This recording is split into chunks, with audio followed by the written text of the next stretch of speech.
Hello everybody, my name is Chris and you're watching the Crazy Volucris. And today we are talking about Dungeon Universalis. And if you like what I'm doing, please subscribe, hit the like button, and if you ring the bell, I go crazy. And today we are reviewing Dungeon Universalis. After I played the first campaign and some side missions, I got nearly 30 missions accomplished. I guess was 29, so several hours. It's I guess 100 hours of play with Dungeon Universalis, and I think now I can give you a good overview of this game.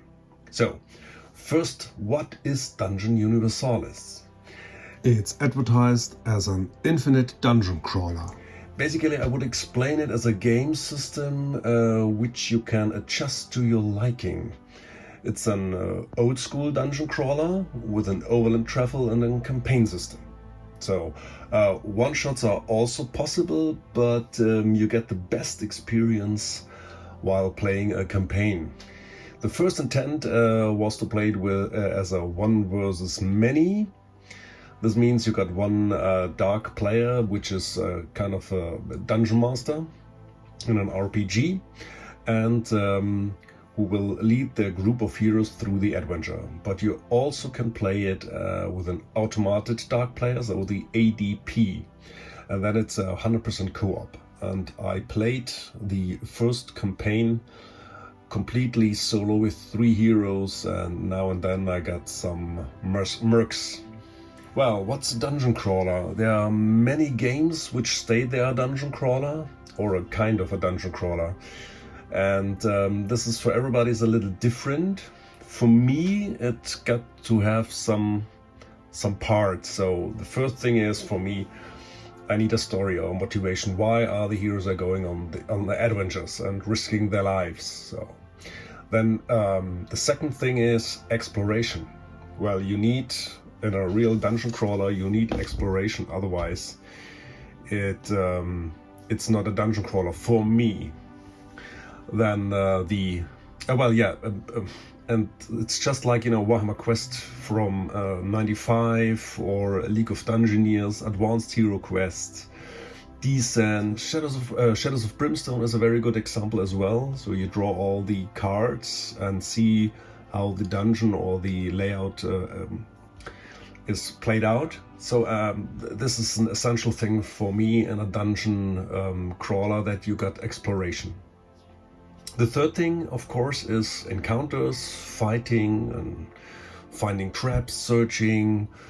This is just like, this is a big part of a dungeon crawler. And the looting system, of course, treasure, maybe it's money or it's equipment. So looting must be a part of it. Then another thing is that the heroes are developing, so experience, and they can advance and acquiring new skills or getting better at fighting or whatever they are. And another element is the travel. So it's not only in the dungeon, so you have to get to the dungeon, and you got maps, overland travel, or maybe it's made by charts, like in Shadows of Brimstone or in Warhammer Quest. They got charts where you roll what happens on the travel.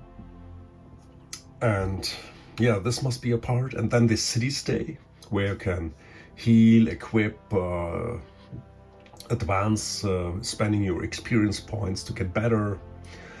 Yeah, well, so this are the essentials for me to call it dungeon crawler.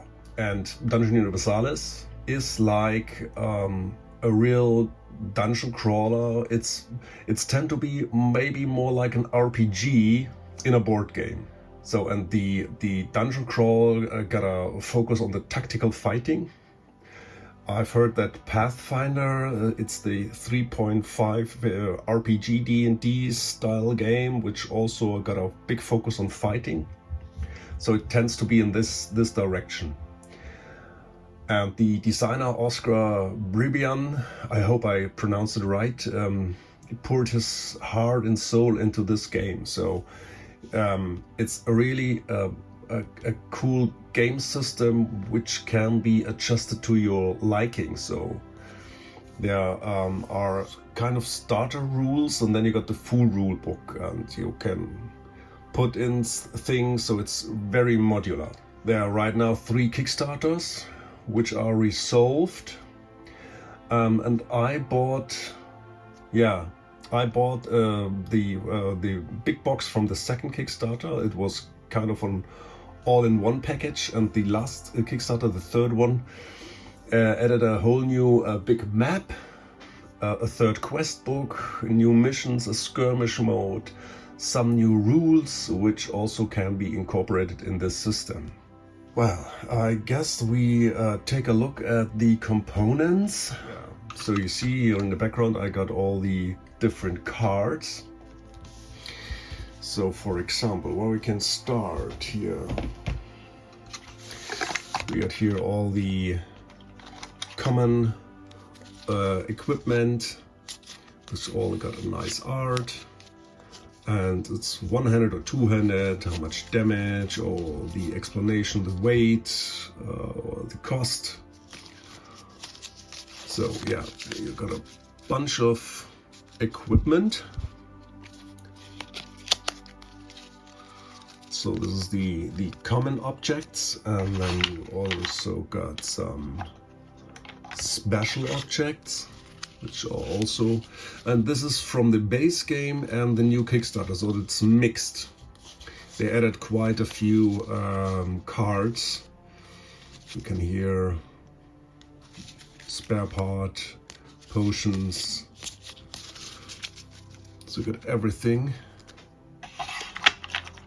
Then we got here the magical objects. So a ton of magical objects can be found. So it's everything what you can imagine, and of course weapons, magic weapons, and armor. So there's quite a few. Everything got a nice artwork. I mean, this is depends if you like this kind of artwork style, but there are also plenty number. Then you got here the normal weapons, which are also a lot of things you can use. They're not that different. This is because of the 2d6 system, but I will explain this later. And then you got shooting weapons or throwing weapons. And the cardstock is quite okay. It's not the thickest, but it's very good and sturdy. And I like the artwork. So we got here the shields. And I really love that you can see what you're wearing. Alright, then these are all the small cards. Also the skills are printed on the small cards. So there is no artwork, but here's the explanation what the skill is doing, which kind of skill it is, and which character class can use this skill. So it's very easy to find. So these are the combat skills, then you get exploration and other nice skills, ambush, trapper. So you can really customize your hero. This is one of the pros from this game, that you can really do like anything like in D&D, for example. And then there's some nature skills which come with a race, for example. You're lost in the dark. Every human is lost in the dark, so we don't have any night sense or sharp senses. Yeah, so there are also plenty skills which come with the different races. And this is a new component from the last Kickstarter. So you can now brew your own potions. You can look for different ingredients. It's a very neat system. I just had 2 plays with the new components, so I can't tell you that much about it. Yeah, and then we got here the cards for the dark player or for the ADP, so there are different kind of cards which trigger different effects while you're playing. So and here we got the furniture, which adds another layer to the dungeon, and so for example the armory, but it's not always the same. You can roll 2d6, and every time you find an armory it could be contains different things. So they got beds, barrels and boxes, everything what you need to get a nice variety in the dungeon. And there are also specials, you know, special elements. What a vermin, snakes, burning floor, vermin swarm, machinery, a shrine. So and there's a ton of different things which can be incorporated in your games, and they are in the different missions, or when you play with a dark player, he can incorporate that. So here's the behavior cards for the different enemy types, so berserker, melee fighter, undead. So it's very nice. Here we got all the cheat sheets for the rules, which are very helpful. And here we got a ton of mercenaries or pets you can hire. So there's a very good variety, wild boar or NPCs, whatever. So everything you can imagine is put into this game. And here we got the more cards for the overland travel. So each region got different signs, and then things can happen on a 5+ when you travel. Oh yeah, and then we got here all the locations in a city which you can visit, and each location there are different possibilities. So it's everything you ever can imagine. So you gotta go to the inn, alchemist, school of magic, blacksmiths, king's governor quarters, library, lender, physician, and every rule is written on this card, so you don't have to go anywhere else. You got everything right handy in here.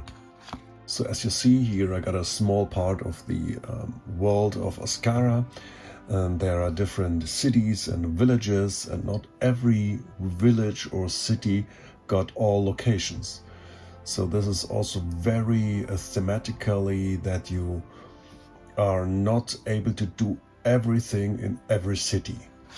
And then we got here some dark player cards, because you're haunted while traveling through the overland. So there are maybe spies or different bad things can happen to you.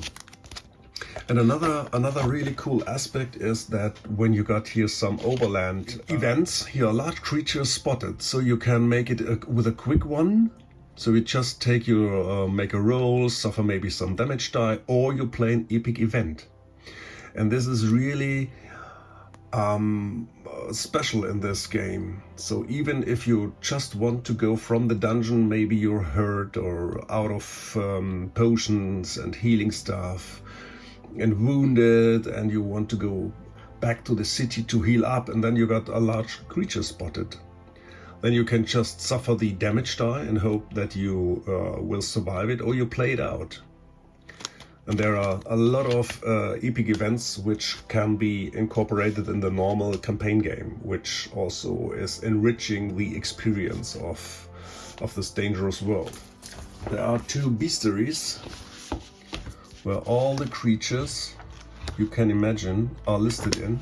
So there are two hefty books, but they also got cards for each faction and for each creature. So you don't have to flip through the book while playing, so you just can take this stone giant, for example, and every special rule is printed on the back, which is very, very handy. So I really like this. This is a very good aid for this game. Yeah, bestiary cards and legendary encounters. So we got here the rule book. This is the long version. I don't know where I got the short version. I just stored it somewhere. So it's 124 pages of rules, and you see I got some marker on the side. There are different opinions about this rule book. It's, I would say, from a standpoint from an RPG player, it's not that hefty, but from this side, from a board game player, there are a lot of rules to remember. And well, even after 100 hours of play, I sometimes forget some rules, and but you know, that's not really the point, because while playing, you maybe make some mistakes in your favor or against, so it won't crush the whole system.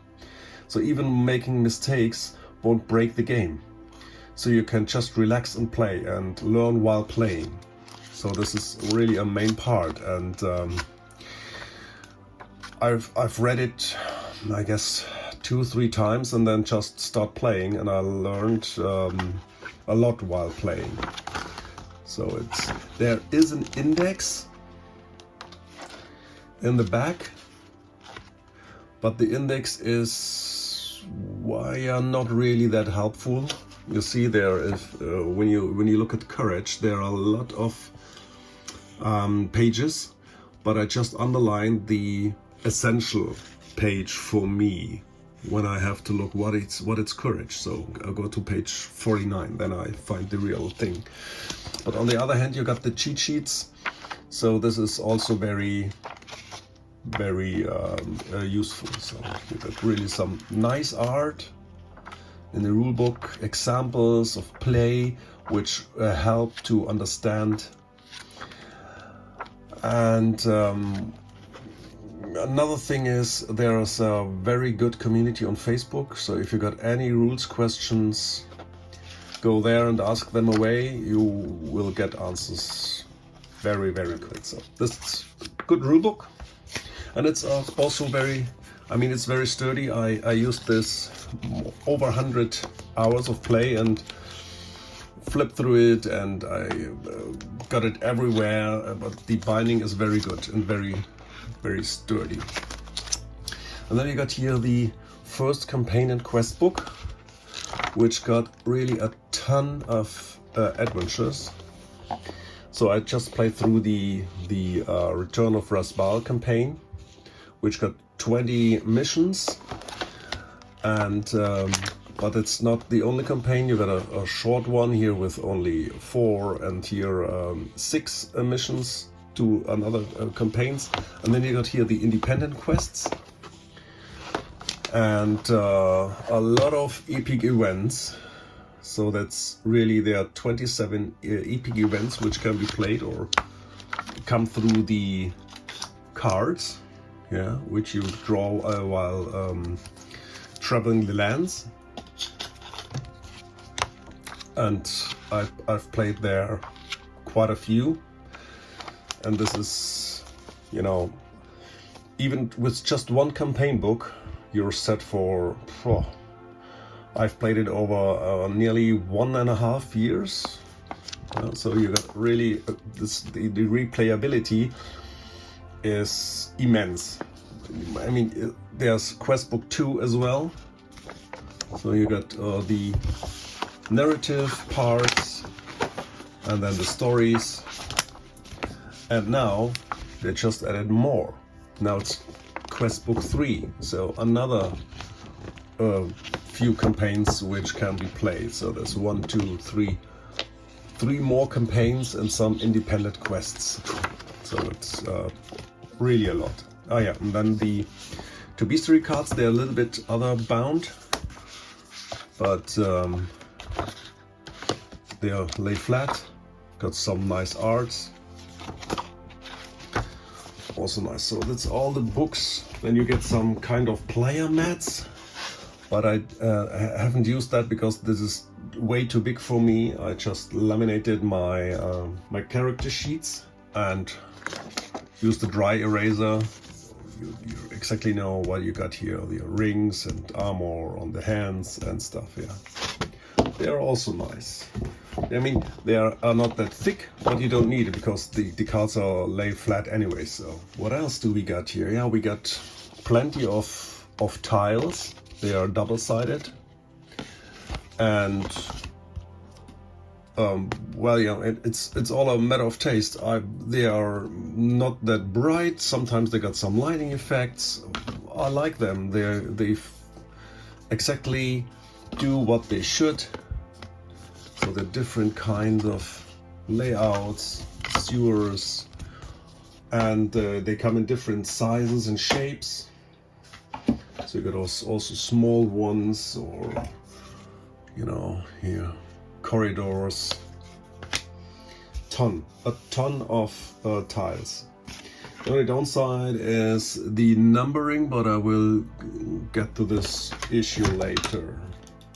Yeah, and what else? I mean, there are so much in this box. There are counters and tokens,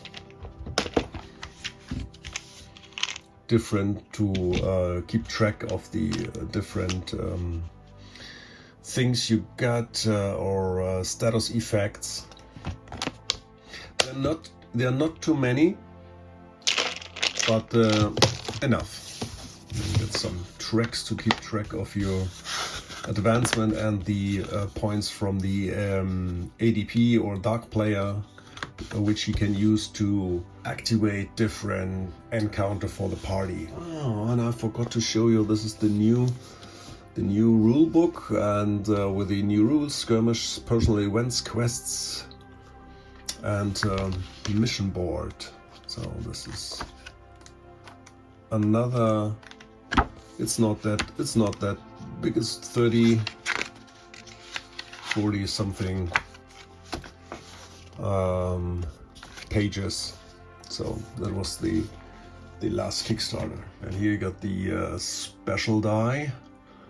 It's a scenario die where you can see if you activate a power card during a fight, or you got an obstacle or an encounter.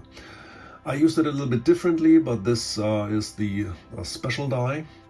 Otherwise you use normal D6, your normal six-sided dice, which come in black and white.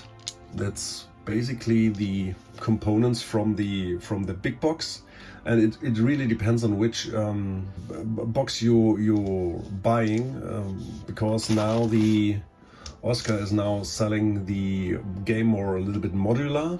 You also got the option with standees. I mainly play with miniatures, so I haven't used the standees. But you can take a look at the unboxing, because I bought it, but I don't use it. And this is one plus for the game. You got one big box and you got everything. So you're set. You got all the tiles. You don't need miniatures. You don't have to paint them. So you can really immerse in the dungeon crawl. All right. So this were more or less the components. And I have to mention there is also an online app, a web browser app, where you can play all the missions with the ADP, so you don't have to spoil the layout from the mission.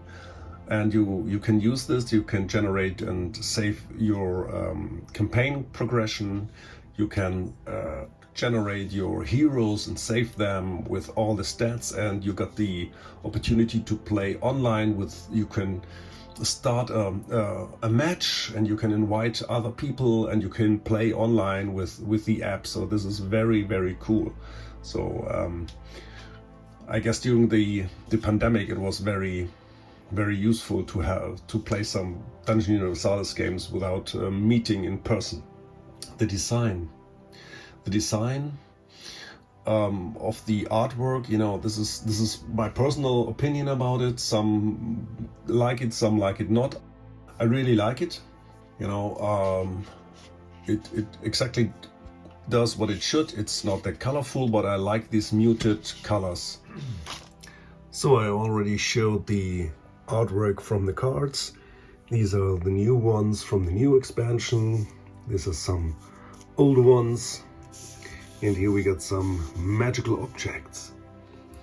And you can really see that every card got its own design. And here we got some of the encounter cards, so they got a nice artwork in the back.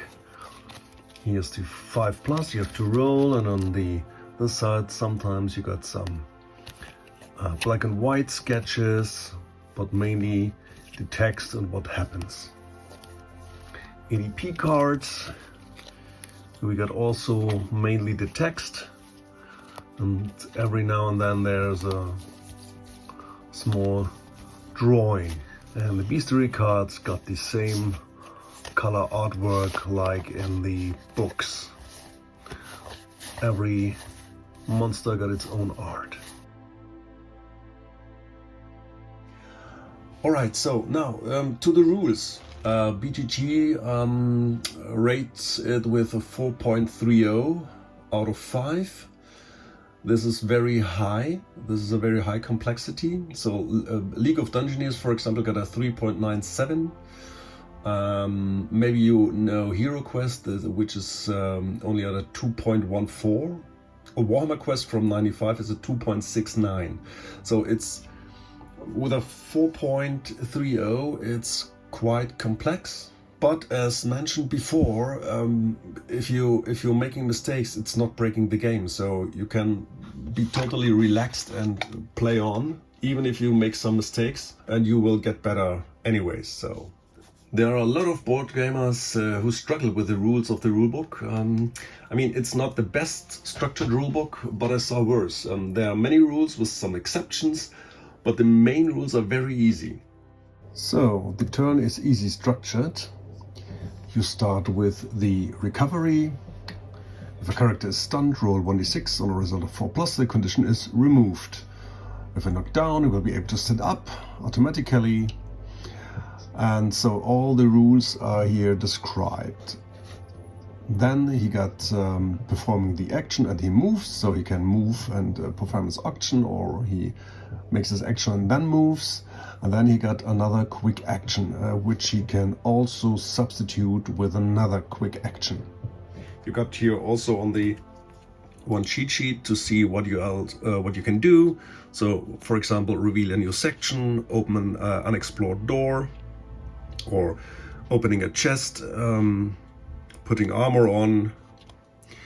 So, and this is all the actions which are possible, and then there are also incorporated some rules which come with the actions.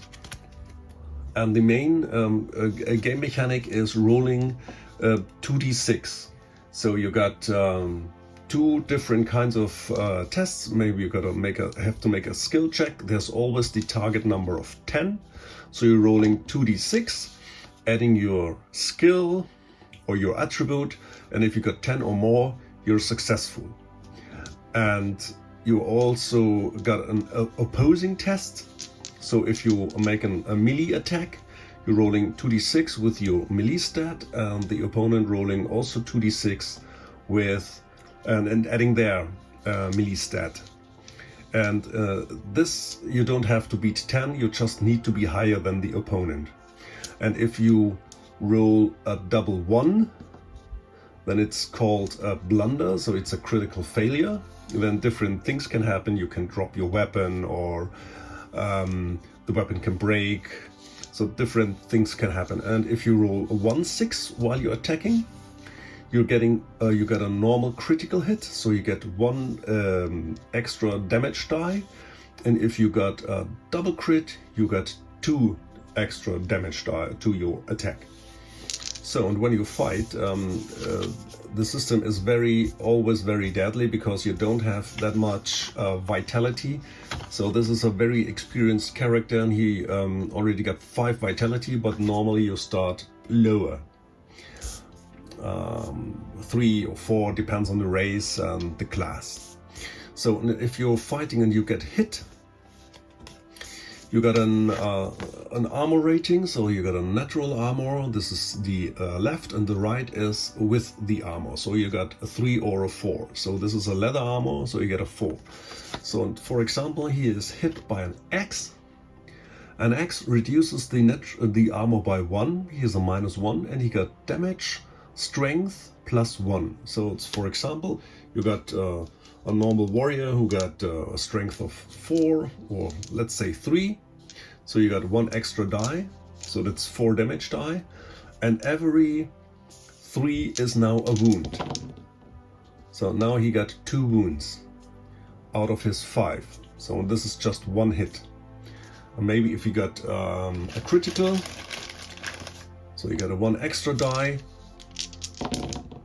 and then got 3 wounds. You got one stat which is called Fortune. This character got 8 Fortune. A normal character, a human, start with 6 Fortune, and with Fortune they are kind of luck points. You can re-roll your dice.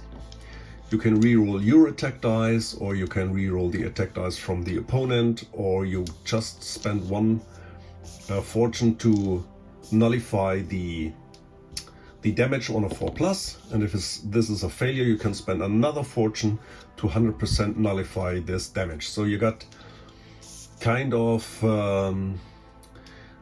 a built-in system to level out some really bad dice rolls. And with the new challenges expansion, there's another thing. You got 3 so-called feat points. So for example, for a skill test,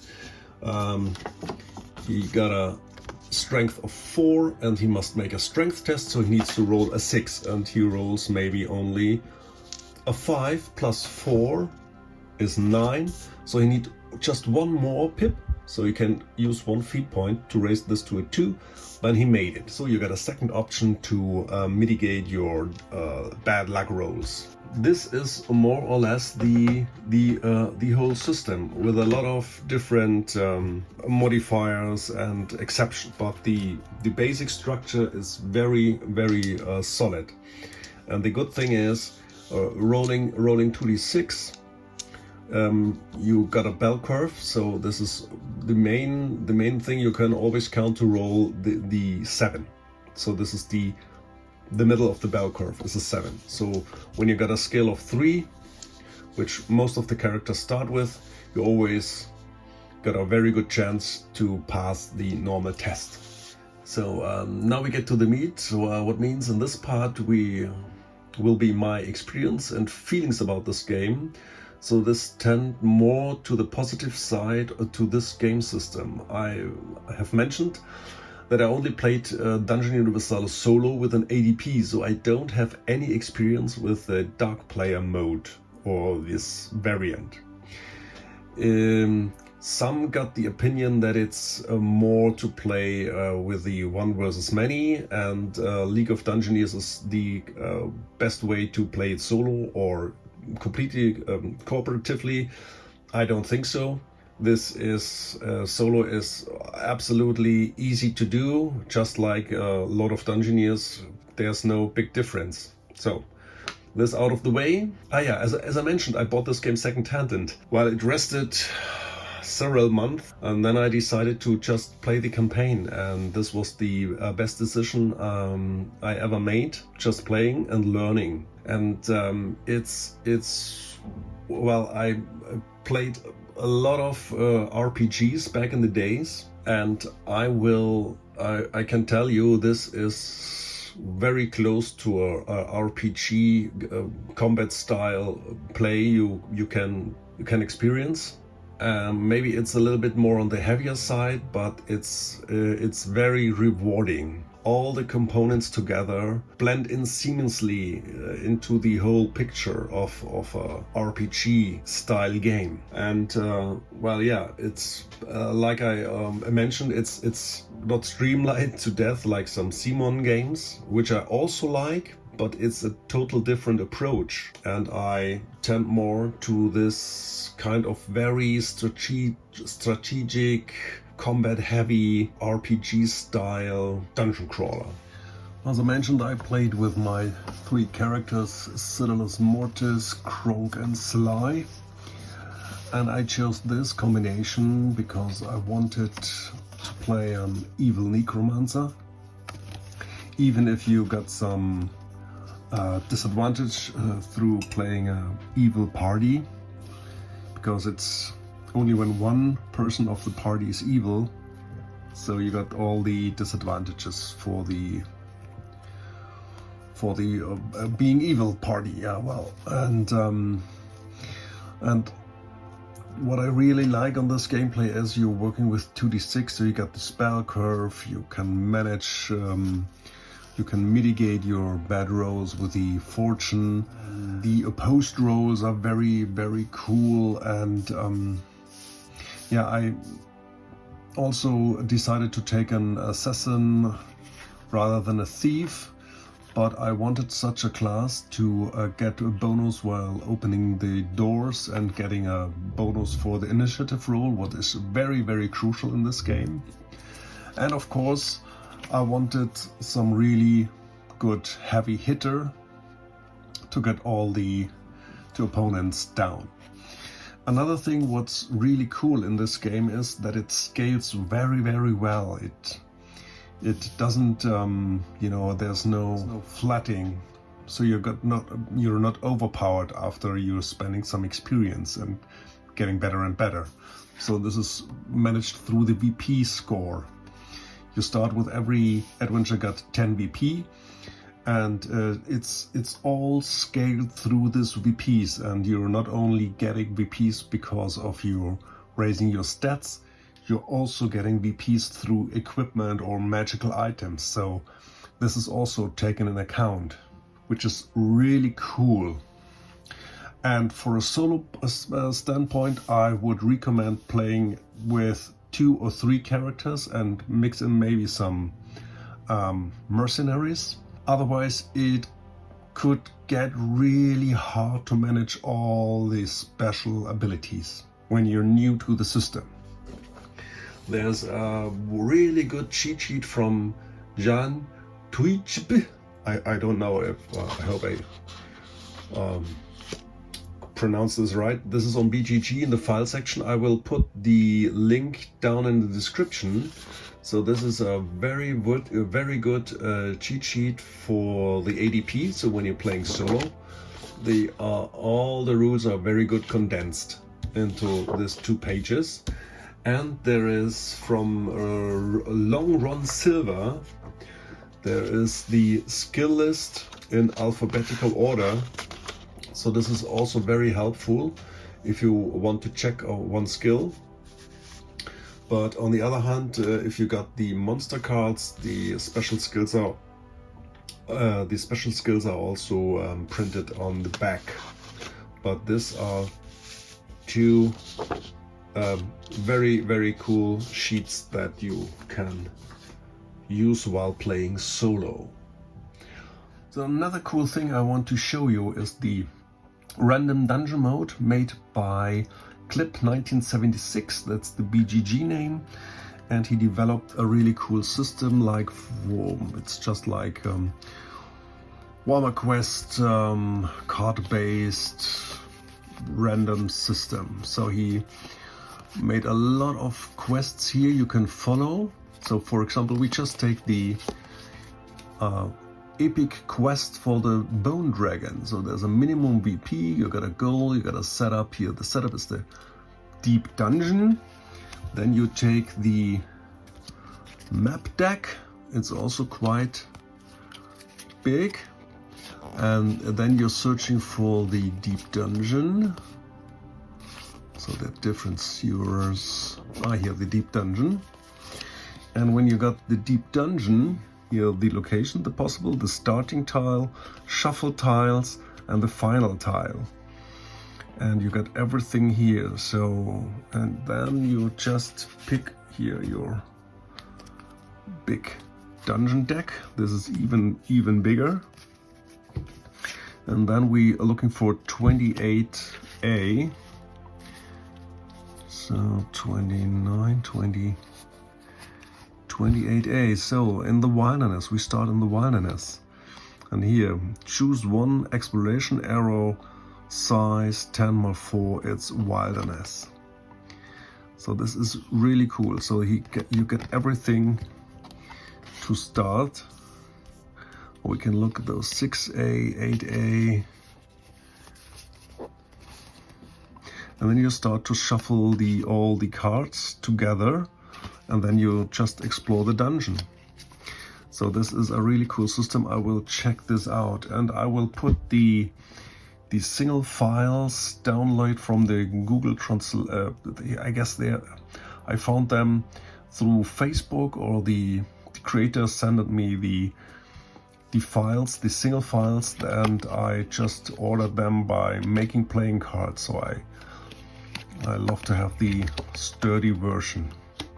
So this is another thing which is really cool and completes the Dungeon Universalis experience.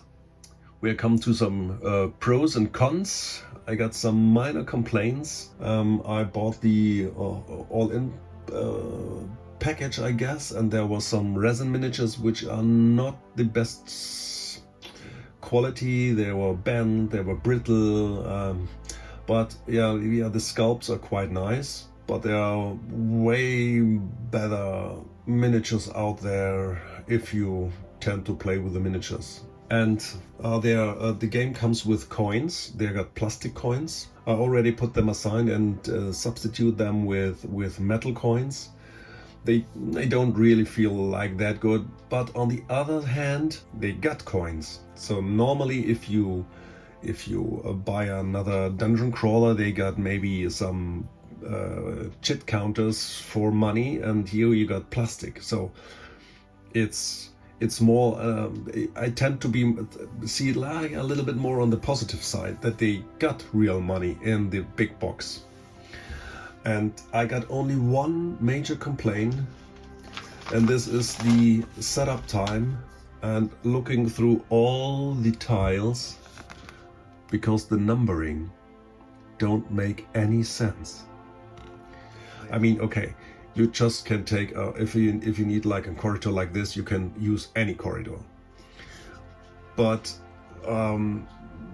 just straight from the numbering, you can't really figure out if this 21AC is a corridor, or it could be also a room.